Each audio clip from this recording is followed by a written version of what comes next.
สวัสดีทุกคนวันนี้ได้โอกาสก็เลยมารีวิวเครื่องเป่าขวดอัตโนมัติของบริษัทเวียดอานให้ลูกค้าทุกท่านทุกคนได้เบิ่งนำกันเนาะถ้าว่าทานได้เนาะสนใจเครื่องเป่าขวดเป่ากระตุกเนาะบ่ว่าจะเป็นกระตุกน้อยกระตุกใหญ่นับตั้งแต่กระตุก250 ml ไปจนถึงกระตุก20ลิตรเนาะทางบริษัทเวียดอานเฮาสามารถผลิตและออกแบบให้ทานได้ครับเหมาะสมกับทานต้องการแต่ว่าทานได้สนใจรายละเอียดสอบถาม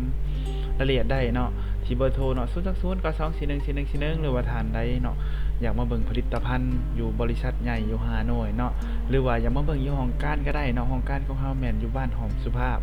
เมืองไซเสถานครหลวงเวียงจันทน์เนาะ